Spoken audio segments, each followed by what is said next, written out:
안녕하세요, 구독자 여러분. 전 올해 20살의 남학생입니다. 우리 할머니 듣고 좋아하시라고 여기 채널에 사연을 보내게 되었습니다. 전 서울대학교 경제학과 1학년에 재학 중에 있고요. 절 키워주신 할머니는 다른 거 일체 절 혼내시는 법 없는데 남의 일에 끼어들면 아주 난리가 납니다.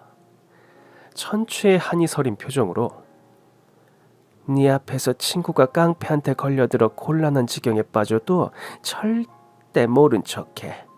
괜히 중불나게 도와준다고 나서면 그땐 할미 얼굴 못 보는 걸로 생각해. 할미 말 알아듣지? 네 할아버지하고 네 애비꼴 안 나려거든. 이 할머니 말 똑똑히 새겨들어. 우리 할머니는 고하셨어요. 처음부터 고아는 아니셨고 예쁜 세라복을 입은 상태에서 부산 부전역 부전시장에서 울고 있는 게 발견된 겁니다. 할머니가 메고 있던 예쁜 어린이용 노란 가방 안엔 샌베이 과자가 들어있었고 손바닥만한 가족 사진이 들어가 있었대요. 그 가족 사진은 저도 어릴 때부터 늘상 할머니와 같이 즐겨보던 사진인데요. 가족 사진으로 보이는 사진 안에 어린 계집애 모습의 할머니 오빠로 보이는 사내아이, 그리고 부모님 이렇게 넷인데 모두 굉장히 고급스러운 차림새입니다. 제가 늘상 보고 자란 사진이니까 눈을 감고도 떠올릴 수 있는 얼굴들이죠. 보육원 신부님 말씀에 의하면 관광객이 꼬이는 자갈치 시장이나 국제시장이 아닌 부전역에서 발견된 것도 그렇고 사용하는 사투리도 그렇고 아마 부산 사람이었다고 짐작을 하셔서 부산경찰서에 신고를 하고 수소문을 하셨대요. 그러나 그 시절은 지금처럼 연락망이 촘촘하지가 않아 실패했고 2개월 부산 보육원에서 살다가 신부님이 서울 교구로 이전할 때 같이 서울로 오셨답니다. 아버지처럼 믿고 따르던 신부님이 할머니 13살 때 돌아가시고 우리 할머니는 지금은 사라지고 없는 영등포의 모 악덕 보육원에서 2년간 학대를 받으시다가 15살 때 도망쳐 나와 갖은 고생을 하기 시작하셨는데요. 우리 할머니 흘러 부천 가기 전에 오류동의 한 공장에서 전자제품 부속품 만드는 일을 하셨다고 합니다. 컨베이어는 쉴 사이 없이 돌아가고 팔을 쉴 사이 없이 움직여야 했을 만큼 노동 강도가 세셨다네요. 그런 노동 강도 속에서 야근을 마치고 돌아오면 방은 늘 연탄불이 꺼져서 냉골이었는데 그 냉골에 한 줄기 빛이 되어주는 것이 바로 집 골목 들어오는 입구 구멍가게였습니다. 할머니의 굴곡진 운명이 시작된 구멍가게였죠. 순영아, 일을 어째? 연탄불 또 꺼졌다. 너 얼른 구멍가게 가서 붙여가지고 와. 언니가 가야 빨리 해줘. 언니를 고등학생으로 보는 것 같단 말이야. 그러니까 언니가 갔다 와. 내가 쌀 씻어서 밥 안 치고 있을 테니까. 할머니와 한방에서 기거하는 순영이라는 공장 동생은 얼굴도 예쁘고 마음씨는 비단결인데 문제는 씀씀이가 너무 헛헛하고 여기저기 퍼주느라 할머니한테 잔소리를 많이 들으셨다고 하네요. 아무튼 그 구멍가게에선 밤늦게 돌아오는 공원들을 위해서 라면과 밥 한 공기 그리고 김치까지 해서 400원 주고 파셨고 구멍가게에 딸린 방엔 그 골목에 사는 공원들의 쉼터나 마찬가지였다고 합니다. 배고픈 어린 공원들이 집에 가는 길에 들려 라면을 사 먹고 방 연탄불이 꺼져 냉골이 된 방 때문에 발을 동동 구르는 공원들을 위해 늘 활짝 열린 공간이었으니까요. 바로 불붙은 연탄을 팔았던 겁니다. 우리 할머니가 당시 나이는 20대 초반인데 워낙에 못 먹고 자라고 키도 작아서 17살 정도로 착각하신 그 집 할머니와 그 집 아들은 늘 우리 할머니에게 먼저 연탄에 불을 붙여주셨대요. 연탄불 먼저 주시는 게 미안해서 자기 자신이 이미 성인이라고 밝히는 것도 우습고 그래서 아무 말 없이 늘 먼저 받아오시곤 하셨는데 뒤에 줄 선 젊은 총각들이 자기들이 먼저 왔다면서 궁시렁궁시렁 항의를 하면 내 맘이야. 우리 손녀 같아서 내가 먼저 주는 거라고. 에휴, 사내 자식들이 그거 추위 하나 못 참고 비리깽이 같은 계집애한테 먼저 연탄불 판다고 징징거리기나 하고. 자네들 군대 다녀온 거 맞아? 응? 그거 그 앞춤에 그 다리 사이에 달린 그거 그냥 창피하니까 가져다 떼버려. 막내 여동생 같은 아이 앞에서 아유 진짜 아유. 일찍 돌아가신 보육원 원장님에게만 받아본 따스함을 10여 년 만에 받아본 우리 할머니는 그 골목으로 이사간 첫 해부터 그렇게 구멍가게 집에 정을 들이신 겁니다. 구멍가게 할머니와 나이가 많은 그 집 아들에게요. 구멍가게 집 아들은 소아마비를 앓아서 다리를 저셨는데 어릴 때 동네 형들을 따라 뒷산에 밤주우러 갔다가 불편한 다리로 발을 헛디뎌 산비탈에서 굴렀고 얼굴 오른뺨을 꼭 칼로 그은 것 같은 흉터가 생기셨다고 해요. 그러니 다리도 절고 얼굴에 흉터도 크게 있으니 누가 딸을 시집 보내려고 하겠나요? 집안 경제 사정이 좋은 것도 아니고 콧구멍만한 구멍가게로 두 모자 먹고 사는데요. 그래서 40 넘어서까지 장가를 못 가고 미장가했던 그분께 우리 할머니가 시집을 가신 거예요. 그 구멍가게 아들이 바로 우리 할아버지입니다. 우리 할아버지는 우리 할머니보다 18살이 많았는데 우리 할머니가 시집 가고 싶다고 졸랐대요. 우리 할아버지 인상만 무서웠지 마음은 비단결 같은 사람이고 양심이 바른 사람이라 마음을 달리 먹으라고 우리 할머니를 달래셨다고 합니다. 은자야, 내가 너하고 어떻게 결혼을 해? 얼굴에 이렇게 흉터가 있고 다리도 이렇게 절뚝이고 내가 아무리 총각이라지만 네 아버지 뻘이야. 얌전히 더 있다가 네 또래 좋은 신랑 나오면 시집가. 그럼 그때 내가 너 결혼식 할 때 친정 오빠처럼 손잡아 줄게. 오빠, 누가 뭐래도 나 오빠한테 시집 갈 거예요. 다른 남자한테 시집 가고 싶지 않아. 왜 굳이 할아버지한테 그렇게 시집을 가고 싶으셨냐고 물으니까 우리 할머니가 그러시더라고요. 글쎄다, 인연이 되려고 그랬던가? 난 네 할아버지가 그렇게 좋더라고. 밤 10시 넘어서 꽁꽁 얼은 내가 연탄에 불 붙여달라고 들어가면 그 험하게 생긴 얼굴로 씩 웃곤 다리를 절뚝거리며 재빠르게 불 붙여주고 내 라면엔 계란을 2개씩 넣어주는 것도 좋았고. 아유, 글쎄다. 그때 내가 너무 추웠거든. 부모가 있냐 형제가 있냐 호롤단신 추워 죽겠는데 그 집만 가면 뜨뜻한 불이 있고 뜨뜻한 라면에 김장김치를 한 보시기씩 나한테만 주는데 내가 왜 그 집이 안 좋았겠어.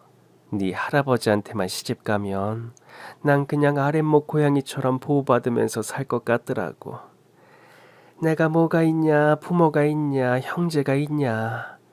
가진 거라곤 30만 원짜리 탁자한방 보증금이 다인 사람인데.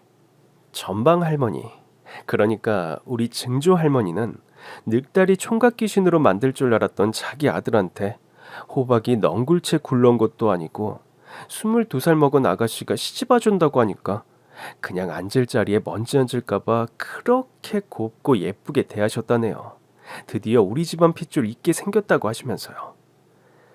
결혼 결정을 알리니까 한방에 기거하던 순영이가 제일 많이 기뻐해 주었는데요. 축하해 언니. 난 혼자 반값 낼 능력 안 돼서 총무감 이쓰김 언니가 사는 달방으로 옮길 거야. 그리고 언니, 이거 결혼 선물이야. 보석함 여기다가 언니가 가장 소중하게 생각하는 어릴 적 가족 사진 넣고 결혼 사진도 넣어. 언니는 혼수해줄 친정이 없으니까 내가 보온 밥통하고 주방 그릇은 해줄게. 친정 동생 부조라고 생각해. 한방에서 살면서 자긴 비록 깡시골이지만 형제도 있고 부모님도 계시니 언니보단 형편이 낫다며 뭐든 자기가 더 많이 돈을 내서 미안하게 만들기도 하고 왠지 너무 미안해지면 괜히 심통스럽게 대하기도 했던 착한 동생. 순영이는 그렇게 아름다운 우정을 보여주었다고 합니다. 금가락지 주고 받고 인근절에 가서 올린 조촐한 결혼식이었지만 그때까지 고아 신분으로 있다가 당당하게 누구 집 호적에 올랐고 할머니는 호적 등본을 떼서 늘 머리맡에 놓고 새색시 시절을 보내셨답니다.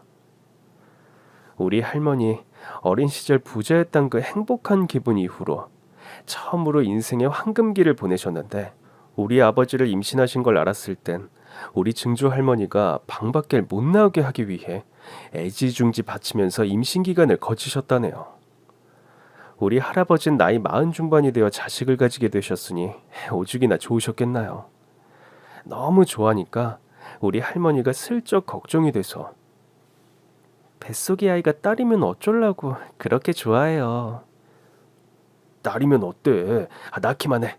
난 딸이라도 낳기만 하면 춤을 출 테니까. 어느 책에선가 읽었는데 가장 행복한 시절은 가장 빠르게 사라진다고 하죠. 임신 막달이 되었을 때 바로 그 사건이 벌어진 겁니다. 우리 할머니 20대 초반이 1980년대 초반이었는데 그땐 싸움을 하고 다니거나 껄렁껄렁해 배는 사람은 경찰에서 잡아다가 혼을 내고 어디 교육 같은 걸 보내서 훈련을 거의 몸이 망가질 정도로 시키는 시절이었다고 하시더라고요. 기강이 무서웠다고 해야 하나? 암튼 껄렁해 보이는 사람을 경찰에서 아주 싫어한 것만은 틀림없어. 우리 공장에서 같이 일하던 나보다 2살 어린 희도도 덩치가 산만하고 인상이 무서워서 파출소 사람들이 희도가 나쁜 짓 안 하나 괜히 주위에서 지켜보곤 했었으니까. 그런데 그걸 빌미로 웃기지도 않게 깡패 집단들이 더 설쳤지. 지들이 무슨 정의의 사도나 되는 것처럼. 그날도 연탄불을 가지고 조금 옥신각신했는데 야간 고등학교 다니며 낮엔 일을 하는 17살, 16살 자매에게 연탄불을 먼저 빼주다가 싸움이 붙으셨대요. 상대는 떠돌이처럼 사는 왈패였는데 자기들 먼저 연탄불을 달라고 욕을 마구 하길래 남자로 태어나서 참 난자값도 못한다고 우리 할아버지가 한마디를 하셨는데 그걸 모욕이라고 받아들인 그 왈패가 할아버지에게 앙심을 품은 겁니다. 자기들 패거리 중에 누군가에게 이야기를 한 거겠죠. 그래서 그 다음날 새벽 우리 할머니가 연탄불을 갈러 나왔는데 장정들 여럿이 대문을 발로 차서 열어 젖히고 누구냐고 놀라서 서 있는 우리 할머니를 벽 쪽으로 밀어 내동댕이 치고 방 안에서 자고 계시던 우리 할아버지를 질질 끌고 마루로 나오셨대요. 우리 증조 할머니랑 우리 할머니는 울고불고 매달리면서 아이고 이보시오. 누구신지 말이나 해주고 가시오. 왜 우리 아들을 끌고 가는지. 우리 아들 내가 손에 창을 찌질이다.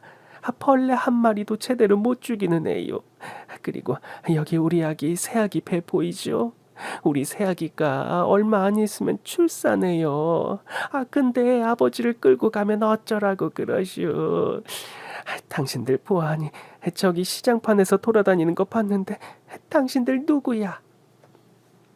울며 불며 매달려도 소용없었고 무지막지하게 할아버지 머리채를 한 손에 잡아채서 그냥 그 자리에서 질질 끌고 마루에서 마당으로 내려서더랍니다. 우리 할머니 정신이 반나마 나간 와중에도 우리 할아버지 다리 한 짝을 잡고 못 끌려가게 늘어지고요. 여보 안 돼요. 아저씨들 거기가 어딘지 모르지만 데려가려면 저하고 뱃속의 아기도 함께 데려가요. 부부는 한 몸이니까 우린 같이 갈 거예요. 그리고 옷만이라도 이 추운데 이 추운 날씨에. 난닝구와 팬티만 입은 우리 할아버지 모습을 잠깐 내려보던 대장 같아 보이는 사람이 쫄딱으로 보이는 남자에게 눈짓을 보내자 아무리 그래도 우리 할아버지가 입어야 할 옷을 챙겨가야겠는지 그 장정 중에 한 명이 다시 방으로 뛰어들어갔고 그 틈새로 우리 할머니가 대장으로 보이는 사람에게 달라붙어서 애원을 한 겁니다. 그냥 매달린 거죠.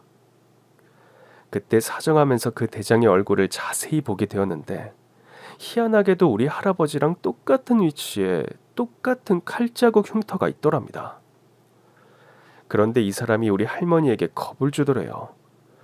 정이 좋아하는 당신 남편 데리고 가서 몇 마디 정의롭게 훈계를 하고 보내줄 테니까 조용히 있는 게 좋을 거라고요. 안 그러면 당신도 가만히 안 둘 거라고요. 그 소리를 들으신 우리 할아버지 절뚝이는 다리로 하늘로 튕겨져 올라 대장에게 죽기 살기로 박치기를 한 후에 온몸으로 우리 할머니를 감싸 안았고요. 그렇게 우리 할머니를 보호하려고 애쓰는 할아버지였습니다.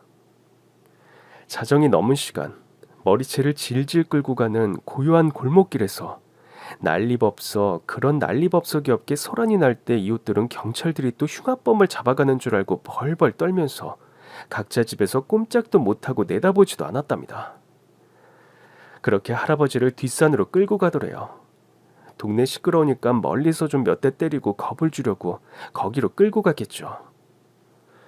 그런데 참 일이 그렇게 되려고 그랬던지 끌려가시는 길에 그 소나기에서 도망쳐 나와 반대로 뛰시던 할아버지가 반대 국도에서 달려오던 음주운전 차량에 치이신 겁니다.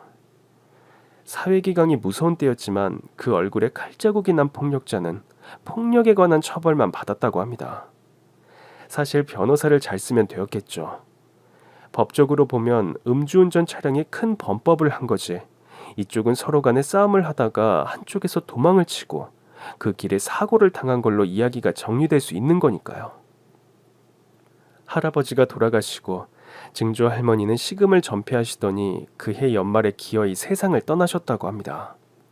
우리 할머니는 반은 실성하다시피 하시면서 할아버지 원망에 그 폭력자 원망을 되풀이하시면서 아휴 인간아, 나는 애 새끼랑 어떻게 살라고. 우리 살기도 바빠 죽겠는데 못하려고 남존이란다고 연탄불 바꿔주다가 이 일을 만드냐고. 이 씹어먹어도 시원찮을 놈. 내가 니놈 면상 잘 알고 있지. 니놈이 우리 남편이랑 똑같은 상처를 얼굴에 가졌으니까 정확하게 기억하고 있으니까. 내가 지금은 힘이 없어서 가만히 있지만 죽어서라도 널 꼭 찾아내서 널 씹어먹고 말 테니까 기다리고 있어. 빈소를 지키는 사람들이라곤 서울 청량리역 근처에 있는 해장국집에 취직이 되어서 거기 다니던 순영 할머니와 동네 골목에 사는 가난한 공원들 몇이었는데 증조 할머니 발인날 우리 할머니는 병원도 못 가고 동네에서 가장 나이 많은 할머니 둘이 산파를 해주셔서 집에서 우리 아버지를 낳으셨다고 합니다.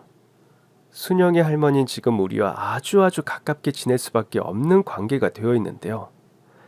아주 가끔 저에게 할머니 초년 고생하던 시절을 이야기해 주실 때 가장 애달파하시는 부분이 바로 그 대목이었습니다. 그 정경이야 차마 눈 뜨고 못 볼 지경이었지. 아휴, 내가 그날만 생각하면 애처로워서. 남편 차에 치워주고 홀시어머니 이제 발인해야 하는데 양수가 터져가지고 소리도 못 내지르고 울면서 아이를 낳는데 아유 참거 애참해서 아이를 물고 울면서 낳더라고. 그래도 네 애비가 태어날 때부터 효자라 그런가 힘들게 안 하고 빨리 낳아주었지. 그런데 아들이면 뭐 할 거야. 아들 낳았다고 좋아해줄 시어머니는 땅에 묻으려고 실려나갔고 아들 낳았다고 춤출 남편은 사고를 당해 떠났는데 아휴.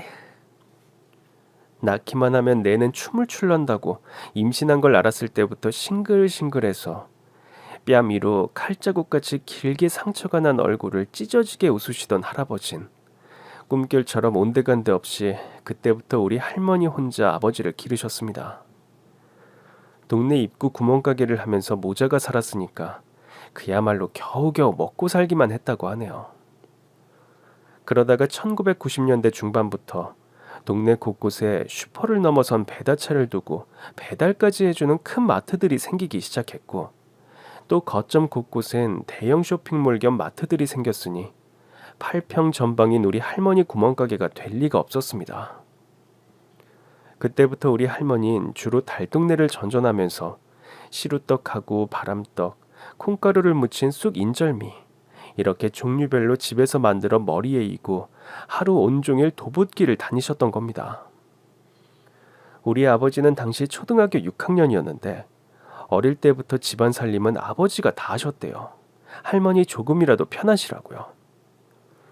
평지를 떡을 이고 다니면서 팔고 다니는 것도 힘든데 달동네를 60도로 꺾어진 언덕길만 다니면서 떡을 파셨으니 할머니의 하루가 어떻게 흘러갔는지 안 봐도 뻔합니다. 인심 좋은 단골집에선 덜어 밥도 얻어먹어가며 비가 억수로 퍼붓거나 눈이 억수로 퍼부을 땐 덜어 쉬었다가 가란 집도 있어서 그 고난의 시절을 잘 피해 오실 수 있었다며 할머니는 지금도 회상하십니다. 없는 사람들 인심이 가장 깨끗하지. 그저 있는 밥상에 수저 하나만 더 얹으면 된다는 생각을 하니까 자고로 못난 자식이 효도하는 법이고 없는 사람들이 베풀고 사는 법이야. 하루 벌어 하루 먹고 사시던 우리 할머니와 아버지의 고된 나날에 약간 희망이랄까 조금은 더 나은 단계로 올라설 계기는 엉뚱한 데서 생겼습니다. 바로 순영이 할머니요. 순영이 할머니는 국밥집 사장 할머니가 소개해준 돈 많은 호래비에게 시집 갔다가 아이를 못 낳는다고 쫓겨나왔는데 위자료를 많이 받았던 모양이에요. 그래서 그 위자료 받아서 고향에 내려가서 부모 형제들 옆에 내려갔으니 잘 살 줄 알고 우리 할머니는 순영이 할머니를 싹 잊고 살았는데요. 그날도 우리 할머니 고된 도부 장사를 마치고 밤 8시가 되어서야 줄임배를 안고 귀가를 하셨답니다. 그런데 그날따라 왜 그렇게 허기가 도시는지 방금 지나쳐온 거리 족발집에서 흘러나오던 족발 삶아지는 냄새에 회가 동해서 족발을 사러 들어가 1인분도 못 사고 반인분을 산 손엔 2,000원어치 족발이 들려 있었고요. 그리고 집에 들어왔는데 이젠 30 중반을 넘은 순영이 할머니가 턱하니 버티고 방 앉아 계시면서 맞아주시더래요.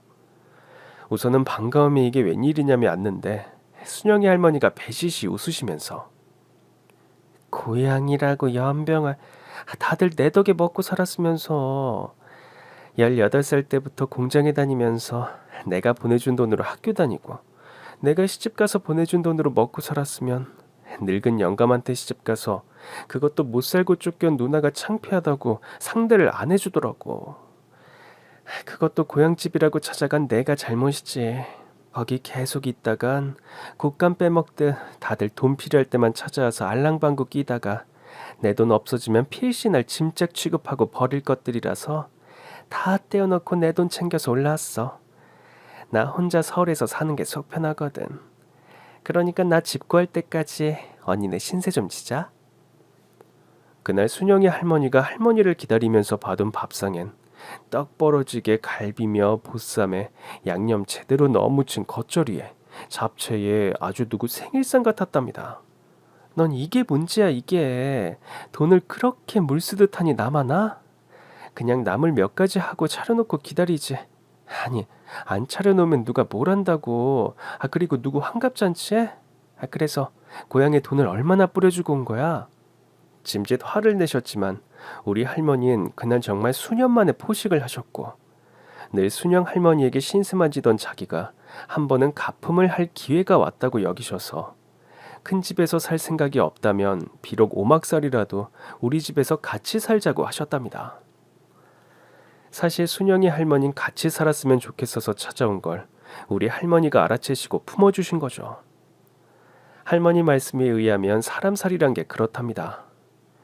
돈이야 물론 순영이 할머니가 더 많지만 그 시절에 여자가 혼자 사는 건 흉이었다네요. 게다가 결혼했다가 못 살고 쫓겨온 젊은 여자가 혼자 살고 있으면 괜히 추저분하게 이 남자 저 남자 온 동네 남자가 침 흘리고 기웃거리고 찝쩍거리니까 비록 아직 어린 아들이지만 아들도 있고 가정다운 가정에 속해 있으면 보호가 된다고 생각했던 거죠. 우리 할머니가 우리 할아버지한테 시집갈 때 심정처럼요. 그렇게 같이 살게 되면서 순영이 할머니 제안으로 순영이 할머니가 가진 돈으로 두 분이서 학생들이 다니는 학원가에 12평 가게를 얻어서 떡볶이 장사를 시작하신 겁니다. 자리 잡고 좀 된다 싶을 때 착한 순영이 할머니는 벌은 돈을 들고 또다시 고향에 내려가셨습니다. 부모님이 연세가 높아지셨는데 아무도 모셔주는 동생들이 없어서 옆에서 보살펴 드리려고요. 가게는 그대로 우리 할머니께 드렸다고 하네요. 어떻게 된 게 난 너한테 늘 신세만 지게 되네. 이 다음에라도 내가 꼭 갚을 날이 왔으면 좋겠는데. 우선 이 장사를 잘해 나가는 게 너한테 보답하는 걸 거야. 그치? 너무 고마워서 고맙단 말조차 못하겠다.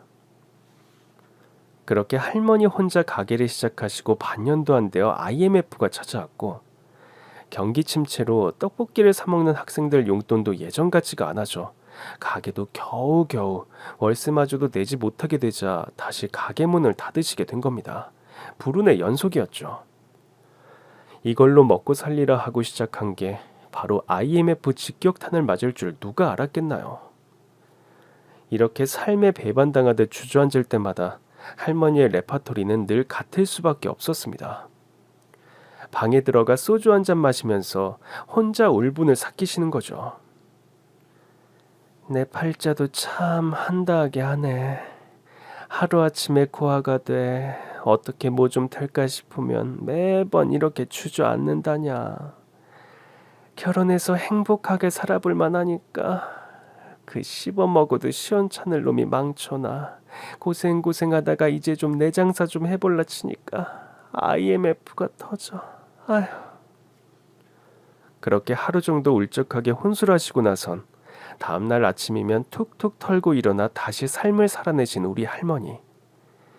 할머니는 그때부터 기사식당 설거지를 나가셨고, 그렇게 어렵게 키우신 우리 아버지가 고등학교를 마치고 선택한 직업은 이삿짐 센터였습니다. 대학을 보낼 형편도 아니었지만 아버지 자체가 워낙에 공부에 뜻이 없는 분이셨다고 합니다. 아버지가 이삿짐 센터 일에 달라붙던 때는 포장이사가 처음 시작되고 몇 년이 지난 무렵이었고, 그 시절에는 포장이사만 하루에 2건 뛰어도 몇 년 안에 집 한 채 산다고 할 정도로 호황이었다네요.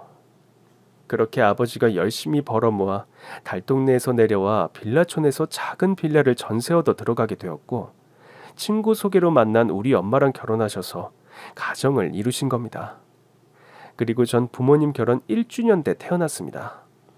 우영이는 내가 키우마. 집에 가만히 앉아서 밥만 축내는 늙은이로 늙기 싫다. 자식짐 하나라도 덜어줘야지. 아범아, 혜미야, 젊을 때 한 푼이라도 더 벌어. 벌 수 있을 때 벌라고. 못하러 사람 써서 그 돈을 나가게 해. 이삿짐 여자가 할 일은 애미 네가 맡아서 아줌마 따로 붙이지 말고 그 돈 네가 먹으라고.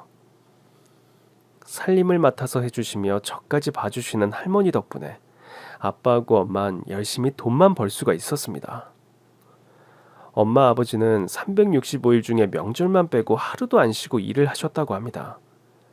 청약 넣은 아파트가 32평인데 그거 돈을 맞추기 위해선 물론 버는 족족 돈을 통장에 집어넣고 모으느라 세 분이서 그야말로 허리띠 졸라매셨고요.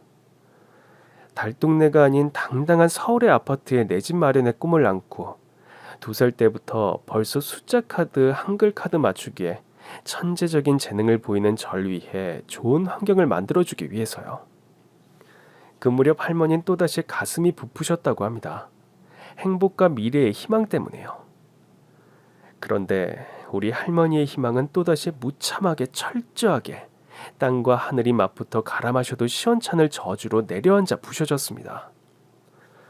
우리나라 고속도로 중 적재 불량 사고, 낙하물 사고가 가장 많은 곳이 경부선이라는데 우리 부모님 바로 그 경부선을 타고 늦은 저녁 돌아오시다가 사고가 나신 겁니다. 차라리 본인들 실수로 이삿짐 차가 사고가 났으면 우리 할머니가 그렇게 눈이 한쪽에 안 보이게 우시고 애통해 하시진 않는데 멀리 500m 전방에 달리던 화물트럭 뒤에 짐박스에서 불이 난 걸 우리 부모님이 보신 거예요. 그걸 그냥 지나치고 갔으면 오죽이나 좋을까요? 1차선으로 먼저 추월해서 깜빡이로 급하게 알려주셨다고 합니다.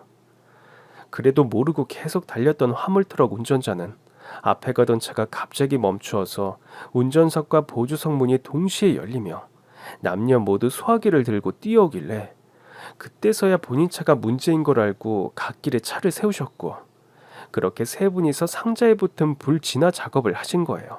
소방차는 아직 안 오고요. 화물트럭 운전자는 소화기를 뿌리면서도 연신 너무너무 감사하다고 고개를 숙이고 그렇게 무사히 불을 잡고 그걸로 끝냈으면 오죽이나 좋을까요? 옆 3차선에서 달리던 또 다른 화물트럭이 마구 달려오다가 이 사고차를 보고 잠시 한눈판 사이에 그 화물트럭 뒤에 실린 50kg의 코일들이 우르르르 떨어져 내리고 엄청난 속도로 굴러서 찻길 쪽에 서서 소화기 작업을 하던 우리 부모님을 동시에 치고 우리 부모님은 쓰러져 몸이 튕겨져 나가 엄청난 속도로 달리는 고속도로에 대자로 뻗으셔서 그 다음 차에 밟히신 겁니다. 아주 처참하게요. 우리 할머니는 차라리 완전히 미쳤으면 속이라도 편할 텐데 하나 남은 핏줄 3살배기 저 때문인지 미치지도 않고 그냥 그 자리에서 팔짝팔짝 자다가도 일어나 팔짝팔짝 뛰시면서 울기를 한 달이 넘게 하셨다네요. 나보고 그만 살고 죽으라는 거지. 이럴 순 없어. 이럴 수. 내가 필시 무슨 저주를 타고난 사주인가? 이럴 순 없다고. 아니 뭔 좋은 일 났다고 그걸 끼어들길. 지먹기 살기도 바쁜데. 그냥 지나치면 될걸. 소방서에 신고나 해주고 말지. 애비 그런 걸 쏙 빼닮아서 날 이렇게 환장하게 만들어.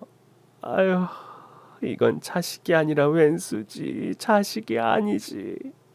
지엠이 가슴 온몸에 아주 대못을 쾅쾅 박아버리네. 이 오리동에 씹어먹어도 시원찮을 놈. 니놈이 나랑 무슨 왼수가 졌다고. 내가 이렇게 된 건 다 너 때문이야. 순영의 할머니가 또다시 찾아와 쓰러져 우시기만 하는 우리 할머니를 거두어 주셨고 저 또한 같이 거두어 주셨습니다. 순영의 할머니는 그때 고향의 부모님 모두 끝까지 모시다가 자기 손으로 모셔드리고 서울에 홀가분하게 올라와 살 때였거든요. 언니, 지금 그 정신으로 온전히 살기 힘들어. 그러니까 날 의지해서 살아. 나랑 같이 살자고. 나랑 다시 뭔 장사를 해도 하면 되니까 산 사람은 또 살아야지, 안 그래? 여기 손자 우영이 봐서라도 살아야지. 언니, 지금 가만히 있어도 코피가 나니 지금 언니 심리 상태가 어떤지 뻔하다고. 코피하고 그게 뭔 상관이야. 며칠 전부터 괜히 한 번씩 나는 걸 가지고 별소리를 다 하네. 암튼 재수없는 나랑 살면 너까지 불행해져. IMF 때도 어땠어. 우리 이쯤에서 여기서 남남으로 각자 살자. 죽지 않고 살아있으면 언젠가 만나겠지. 그땐 내가 널 도와주고 거두어줄 수 있었으면 좋겠다, 진짜로. 맨날 말로만 이러는데 정말 그럴 수 있었으면 좋겠어. 이제 다시 같이 살잔 순영이 할머니의 간곡한 부탁을 뿌리치고 우리 할머니는 절 품고 부산으로 터를 옮기셨습니다. 우리 할머니의 인생이 처음 시작된 장소, 잃어버린 과거의 시작점이요. 할머니와 전 다 허물어져가는 빌라랄 수도 없는 12평 원룸 지하층에서 살았습니다. 제 어린 날을 돌아보라면 소름 끼치게 싫은 게 장마철이었습니다. 비만 오면 온몸이 다 물먹은 솜처럼 축축하게 젖었고 빨아서 제대로 마르지도 않은 축축한 옷을 입고 등교를 해야 했으니까요. 할머니가 다리미로 열심히 다림질을 하시고 드라이기, 선풍기로 말려도 축축했습니다. 그냥 하다못해 상위에 올라와 있는 오뎅볶음, 계란말이까지 축축했던 건 단순히 기분 때문이었을까요? 우리 할머니가 보육원 신부님께 발견된 게 부전시장이라고 하셨는데 우리 할머니는 바로 그 부전시장을 다니며 상점에서 나오는 펫박스를 줍는 걸 시작으로 그곳에 다시 뿌리를 내리기 시작하셨습니다. 나이가 들고 사방 둘러보아도 핏줄이라고는 없는데 행여나 할머니 잘못되시면 하나 남은 저를 어떻게 해야 하나 그 걱정이 되셔서 신락 같은 희망. 그냥 이곳에 있으면 왠지 서울보단 혹시나 어릴 때 잃어버린 핏줄을 찾을 희망이 더 생길 것 같아서 내려오신 거래요. 할머니는 종종 어린절 붙잡고 다잡곤 하셨습니다. 우영아, 넌 공부만 하면 돼. 할머니가 무슨 짓을 해서든 너 중학교 공부, 고등학교 공부, 대학교 공부까지 다 시켜줄 테니까. 네가 얼른 자라서 할머니 살아있을 때 이 사진 속 할머니 부자 가족들을 찾아주면 좋겠다. 그러려면 훌륭하고 힘 있는 사람이 돼야 하는데 에휴, 그래야 너에게도 가족이 생긴다고. 할미야 뭘 어떻게 해보고 싶어도 찾을 방법을 알아야 말이지. 다시 한번 말하지만 넌 공부만 하면 돼. 행여나 네 할아버지나 아버지같이 남의 일에 나서지 말라고. 길을 가다가 누가 엎어져 있어도 내는 모르는 일이다 하고 그냥 지나쳐가서 공부만 하면 돼. 할머니 나름대로 찾으려는 시도를 왜 안 해보았겠나요? 부산에 오자마자 사진을 들고 지역 경찰서에 가봐도 아무 정보도 없이 50년도 훨씬 전의 일을 사진관 이름도 안 적히고 사진 한 장만으로 사람을 찾을 수가 없을 거라고 하고 방송 TV 같은 프로에 사연을 보내봐도 우선 차림새가 너무 훌륭하니까 그게 시청자들에게 반응이 좋게 안 나올 거라 가난해 보이는 사람들의 이야기가 더 사람들 심금을 울린다고 사연 소개에서 탈락되길 내리 2번 하니까 그것도 포기가 되시더랍니다. 할머니는 저 공부시키시려고 부전시장을 새벽과 늦은 저녁으로 시장을 도시며 펫박스를 주우시고 아침과 오후엔 젊은 시절 하신 것처럼 집에서 각종 떡을 쪄 시장에서 떨어진 자리에서 난장을 펴서 파시며 생활을 이어가며 절 키우셨습니다. 나이 7순이 다 된 분이 얼마나 고되었으면 늘 코피를 달고 사셨고 늘 입안에 염증이 돋곤 하셨습니다. 그래도 할머니는 장사를 나가시는 걸 좋아하셨죠. 전 축축하게 젓는 게 미치게 싫어서 비를 싫어했지만 할머니는 돈을 못 번다고 비를 싫어하셨으니까요. 떡이 금방 쉬는 여름철이나 손가락이 얼어붙게 추운 겨울에는 기사식당 설거지를 하시고 집에 돌아와선 인형 눈알 붙이기를 하시며 한시 반시도 안 쉬었던 건 떡을 죽자고 팔아봐야 펫박스를 죽자고 주워봐야 직장 다니는 아줌마들의 월급의 3분의 1도 안 되었기 때문이었습니다. 할머니가 길을 가다가도 누가 엎어져 있어도 절대 아는 척하지 말고 공부만 하라는 가르침대로 전 학교에서 친구들하고 흔한 게임 한 번 안 하고 미친 사람같이 공부만 했습니다. 초등학생이 무슨 공부할 게 있는가가 아니었어요. 1학년 들어가면서부터 3학년 교과서로 집에서 혼자 공부했고 영어도 학교 원어민 선생님이 주신 노트북으로 유튜브 들어가서 혼자 공부했습니다. 돌아가신 우리 부모님이 제게 비록 부모 없이 자라는 운명을 물려주셨고 찢어지게 가난한 소년기를 보내게 하셨지만 제겐 절 위에서 주무시는 시간 외에는 코에서 나는 피를 막아가며 1,000원 한 장이라도 더 벌려고 몸부림치시는 할머니가 남겨주셨고 감사하게도 뛰어난 두뇌를 남겨주셨습니다. 전 초등학교 5학년 때 이미 혼자 독학으로 원어민 수준으로 영어가 가능했고 중학교부턴 시에서 주는 특별 장학금을 받고 살았습니다. 할머니의 벌이에 어느 정도 도움이 되었기 때문에 전 더욱 미친 듯이 공부에 매달렸는데요. 그건 다름 아닌 이거구나 싶었으니까요. 이렇게 공부만 미친 듯 하면 할머니를 도와드릴 수 있다는 걸 안 거죠.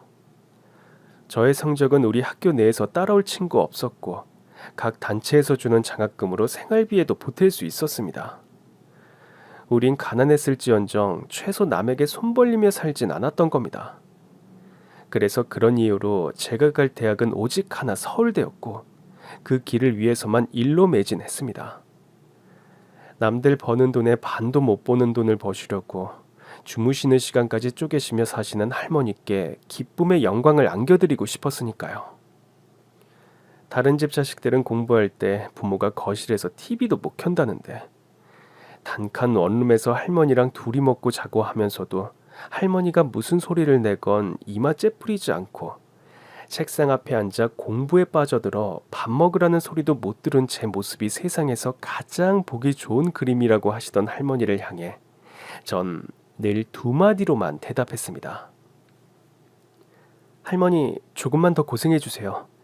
고생하신 거 최소한 후회는 안 하시게 해드릴게요. 서울대 사회과학대학 경제학과 수석 합격을 알았던 날은 할머니가 코피를 한 바가지 쏟던 날이었습니다. 코피를 쏟으시는 와중에도 절 붙잡고 우시던 할머니. 내가 이 날을 보려고 70년 가까이 그 좌절을 겪으며 살아온 것 같다. 혼자 부전시장에 있던 내가 말이다. 서울대 수석 합격생 손주를 보려고. 그러나 할머니는 할머니 말씀대로 무슨 저주가 쓰이셨는지 인생 최고의 순간에 다시 한번 더 절망의 구렁텅이로 빠지셨습니다. 코피를 무려 대야로 반밖에 쓰나 쏟으시더니 쓰러지셨으니까요. 119에 실려서 종합병원에 갔고 만 하루 만에 검사 끝에 의사는 이 고통을 어떻게 참으셨냐는 말씀과 함께 두경부암이라는 진단을 내리셨습니다. 입안에 생기는 염증과 코피는 과로 때문이 아닌 목과 뇌에 생기는 암, 즉 두경부암의 시작이었고 두경부암의 특성상 식도와 간에까지 전이가 된 상태였습니다. 할머니가 실비보험 같은 걸 들었을 리 만무합니다. 아들과 며느리를 동시에 잃었을 때 시작된 코피가 몇 년에 한 번씩 간헐적으로 났으니까 그냥 과로로 인한 코피인 줄 아신 겁니다. 사실 그땐 스트레스와 과로가 겹쳤을 겁니다. 그런데 최근 몇 년 사이에 반복적으로 코피가 나셨고 입안의 염증도 단순 과로로만 알았는데 그게 아니었다는 걸 너무 뒤늦게 한 것을 이제야 뼈저리게 후회해봤자 무슨 소용일까요? 단지 공부 하나 잘하는 게 효도라고 생각했던 전, 전교 1등이라는 자부심까지 쓰레기통으로 직행해야 하는 현실을 마주해야 했습니다. 그나저나 전 공부를 했던 사람이었고 이런 문제는 울고 짜고 하는 것보단 수습책이 먼저라는 걸 고등학교에서 늘 교육받았기 때문에 솔직히 전 할머니의 안위보단 병원비와 수술비부터 머리에 떠오르더군요. 제 머리로 최대한 계획을 짜서 움직였습니다.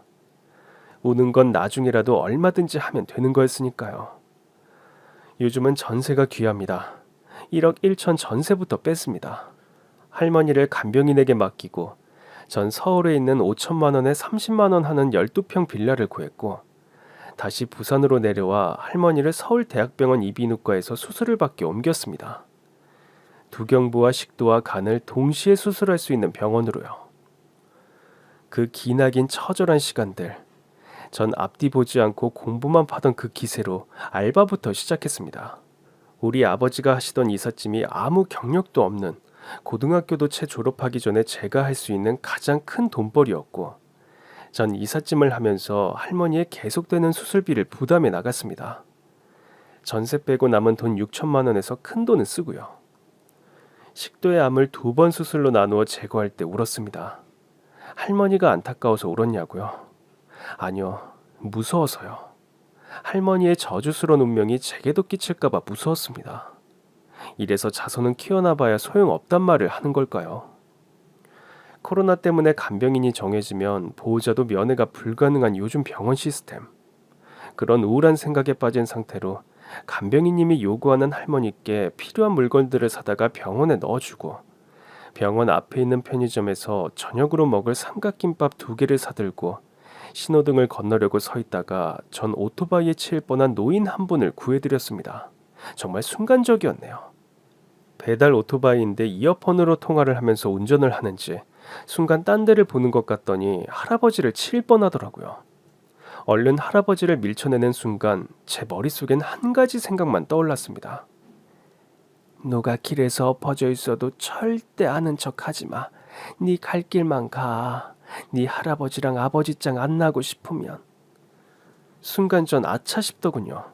이렇게 제 인생도 나락으로 가는구나 싶어서요. 그런데 하늘의 도우심인지 제가 튕겨져 나간 길은 마침 보도블록 공사로 쌓아놓은 석회가루 위였고 무릎에 타박상만 입게 되었습니다. 자신을 위해 대신 쓰러져준 절 향해 땅에다가 고개를 박듯이 연거푸 인사를 하시는 할아버지는 다시 보니 굉장히 고급스러운 옷차림이더군요.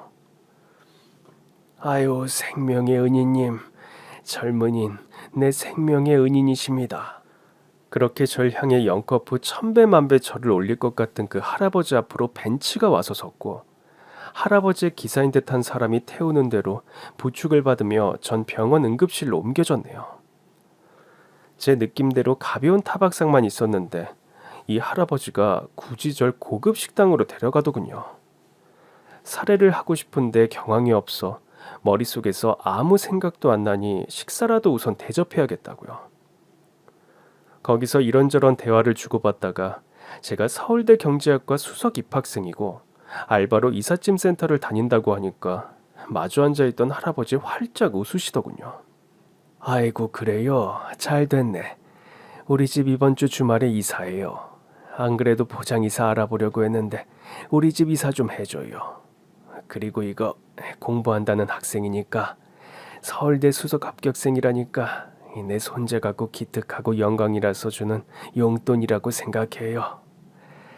아이고 이 청년복에 당연히 이사하는 수고비는 당연히 따로 드리지 이 사람아. 청담동 펜트하우스 이삿짐은 계약금만 해도 다른데 40평대 아파트 전체 이사 비용을 주셨고 경기도 남양주의 화려한 전원주택으로 옮기던 날 아침에 제가 알바로 뛰는 센터 사장님의 한 박 벌어지는 웃음으로 시작한 그날 아침은 유난히 기분이 좋았습니다. 5천만 원에 30만 원 하는 초라한 제가 새 얻어 사는 집 지붕에서 까치 두 마리가 와서 소리를 질렀으니까요. 펜트하우스로 들어가자마자 제 눈에 띄는 건 한 벽면을 다 차지하고 있는 두 장의 가족 사진이었습니다. 그런데 한 장은 우리 할머니 지갑 안쪽에 있는 그 가족 사진과 똑같은 사진이고, 다른 한 장은 할아버지와 자손들이 찍은 사진이었습니다. 네, 그 할아버지는 우리 할머니의 잃어버린 단 하나 오빠였던 겁니다. 전 엄청난 확신과 설레임을 가지고 떨리는 목소리로 물었습니다. 할아버지, 혹시 어릴 때 잃어버린 여동생 있으세요? 제 눈이 벽에 붙은 사진에서 안 떨어지는 걸 보신 할아버지도 사색이 되시더니 물으시더군요. 자네 누구야? 누군데 나한테 잃어버린 여동생이 있는 걸 알고 있는 거지? 할아버지, 이 핸드폰 좀 보세요. 지금 병원에 계시다는 저희 할머니 쓰러지기 전 저하고 셀카 찍은 사진인데 알아보시겠어요? 폰을 보여드렸더니 할아버지가 대성통곡을 하시더군요. 20년 전에 돌아가신 우리 엄마랑 판박이야. 똑같아. 아휴, 엄마가 살아 돌아오신 줄 알았네. 할머니 집안은 사업을 하시는 집안으로 부산에서 사시다가 서울로 옮기신 지 2년 되었을 때 식구 다 같이 부산에 다시 놀러 갔다가 원체 토박이로 살 때부터 다니던 부전시장에서 우리 할머니를 잃으셨는데, 주소지가 서울로 되어 있으니 계속 서로 간에 엇갈리셨는지 어쨌는지 그건 모릅니다. 아무튼 할머니 부모님 쪽에서도 엄청나게 찾으려고 노력하셨고, 보육원에 맡겨진 지 2개월 만에 할머니도 신부님 따라 서울로 올라오셨으니 영영 서로 간에 초점이 갈리게 되었던 것 같습니다. 할아버진 대학병원 이비인후과 과장으로 근무하는 사이와 점심을 먹고 돌아가시는 길에서 절 만나신 거고, 그렇게 우리 가족은 우연하게 만나게 된 거였죠. 우리 할머니는 조카의 남편에게 최고의 예우를 받으며 두강암과 식도 2차 수술과 간 수술을 특실과 중환자실을 오르내리며 받았고, 퇴원은 할아버지가 홀로 사시는 남양주 전원주택으로 했습니다. 우리는 5천만 원에 30만 원 하는 12평 빌라에서 대리석이 깔린 대전원주택으로 들어온 겁니다. 들어올 때 간병인으로 순영이 할머니를 데리고 들어갔습니다. 얼마 남지도 않은 재산, 고향의 동생들 입에 또다시 주책 없이 다 털어넣어주고, 그 예쁜 얼굴이 무색해 식당 설거지하고 계시는 순영이 할머니를요. 다 같이 산 지 4개월 만에 우리 할머니의 적극적인 연결로 순영이 할머니와 우리 외삼촌 할아버지와는 연애를 시작하셨고, 연애하신 지 3개월 만에 두 분은 가족 모두 보는 앞에서 조촐하지만 정식 결혼식을 치루었습니다. 오라버니, 좋으면 대시해요. 뭘 못해. 아내가 몇 번을 이야기했어요. 순영이 걔 내가 20살 때부터 보내야. 얼굴 예쁜 거 못지않게 심성 고운 거 내가 보장해. 나 순영이 은혜 입은 거 말도 못한다고 이야기했죠. 인간 하나는 어디 중전마마 뽑는데 내보내도 안 뒤져. 천사가 따로 없어요. 게다가 오빠 순영이한테 마음 있잖아요. 신부 뭐 학벌 그런 게 뭐가 중요해요. 나 우리 집 사업가 부잣집에서 태어났어도 한평생을 중산층도 못하게 하류층으로 살아온 거 봐봐. 그거 아무것도 아니에요. 뭐? 아유, 연애만 한다고? 그거 사랑하는 여자한테 할 짓 못 되지. 참 이제야 상봉한 오빠에게 할 소리 아니지만, 오빠, 남자가 여자를 사랑하는 건 금전으로 보여줘야 해요. 보장을 해주란 말이에요. 말만 사랑한다고 하지 말고. 순영아, 내가 뭘 했어? 한 번은 너한테 은혜를 갖고 싶다고 했지? 사별한 전처 자식들 있더라도 후처라도 정식 혼인을 해야 나중에라도 재산권이 생겨. 호적에 오른 이상 아무도 널 우습게 못 여긴다고. 사실 아무리 그리웠던 형제간이라도 배우자가 생기면 서로 어색한 법입니다. 제가 학교도 다녀야 하고 할머니가 병원도 가까워야 하고 해서 할머니와 전 할아버지가 구해준 서울 강남의 초호화 아파트로 옮겼습니다. 주로 프리미엄 아울렛 간의 합병이나 프리미엄 아울렛에 투자를 하는 방식으로 사업을 이어가시던 재력이야 남부럽지 않은 할아버진 뒤늦게 만난 금쪽 같은 여동생에게 아낌없이 다해주었습니다. 간병인 3명의 도움을 받아서인지 아니면 평생 그리워하던 가족을 만난 힘인지 아니면 할아버지가 보양식이라는 보양식은 상어 지느러미부터 안 해오는 게 없이 해오셔서 그런지 우리 할머니는 그 연세에도 3가지 암 수술을 모두 잘 견뎌내시고 계십니다. 이렇게 해피엔딩으로 그대로 끝나면 오죽이나 좋을까요? 그런데 최근에 할머니에게 충격적인 일이 또 일어났습니다. 할아버지는 전원주택 자랑도 할 겸 사업 파트너들을 주로 집으로 초대해 음식을 대접하는 걸 즐기시는 분이었는데 할아버지가 최근에 투자하기로 한 모 지역에 새로 생기는 대규모 프리미엄 아울렛의 건물주를 집으로 초대하셨나 보더라고요. 그날 저녁 숨이 넘어가게 순영이 할머니의 전화가 온 겁니다. 언니, 아니 아가씨, 아니 고모, 언니 형부 끌고 갔던 그 깡패가 형부랑 똑같은 부위에 얼굴 상처가 있다고 했죠. 분명히 키는 땅따라고 작다고 했죠. 언니, 이번에 프리미엄 아울렛 건물주 내가 사진 보내줄게. 우리 집 정원에서 2시간 전에 식사하며 찍은 셀카야. 언니 빨리 확인해봐. 할머니는 그 사진을 보고 입술을 부르르 떠시더니 뒤로 넘어가시려고 하시더군요. 맞았습니다. 그 프리미엄 아울렛 건물주는 우리 할아버지를 뒷산으로 끌고 간 우리 할머니가 씹어먹어도 시원찮을 놈이었습니다. 아무래도 생긴 게 심상치 않고 흉터 자국도 그래서 미심쩍어 하는데 식사를 하시면서 오리동에서 청춘 한 대를 보냈다고 하시면서 거기에도 프리미엄 아울렛 들어서면 잘 될 거라는 그런 객적은 사소한 농담을 주고받는 걸 들으신 순영 할머니는 감을 잡고 우리 할머니께 연락을 하신 거죠. 숨 넘어가게 놀라고 흥분한 할머니의 전화를 받고 그 다음날 아침에 달려오신 외삼촌 할아버지는 그 길로 그 아울렛에 투자한 금액을 한꺼번에 모두 거두어들였고 우리 할머니의 철천지 한평생 원수였던 그 깡패 출신 사업가는 하루아침에 파산했습니다. 가장 큰 투자자가 이유 불문하고 돈을 거두어들이는데 긴 설명은 필요 없었습니다. 그 많은 돈으로 뭐 하나요? 최고의 변호사를 기용하면 되는걸요. 그 과정 중에 변호사가 50년도 전에 오리동에 있었던 사건을 이야기했고 어제까지 할머니 보낸 그 깡패 출신 사업가, 그러니까 하루아침에 사업이 철저하게 망해서 정신이 획 돌아버린 깡패의 저주의 언어들이 정신없이 문자 메시지로 도착하더군요. 우리 할머니는 오늘 오후에 변호사의 방문을 받았습니다. 현재 협박미수와 특수협박에 대한 소송과 과거 것을 소환해서 협박미수에 의한 사고 경위에 대한 소송을 걸 준비를 하시나 보더라고요. 이건 형사법이니까 돈으로도 못 막습니다. 물론 가진 돈도 없겠지만요. 할머니는 요즘 암수술한 분 같지가 않으시게 기운이 펄펄 하십니다. 풍족한 돈을 배경으로 깔고 철저하게 싸워 이겨야 할 상대가 생겼고 그래서 그게 오히려 삶의 에너지가 되는 것 같습니다. 그럼 지금까지 제 긴 사연 들어주셔서 정말 감사합니다. 오늘도 행복한 하루 되세요.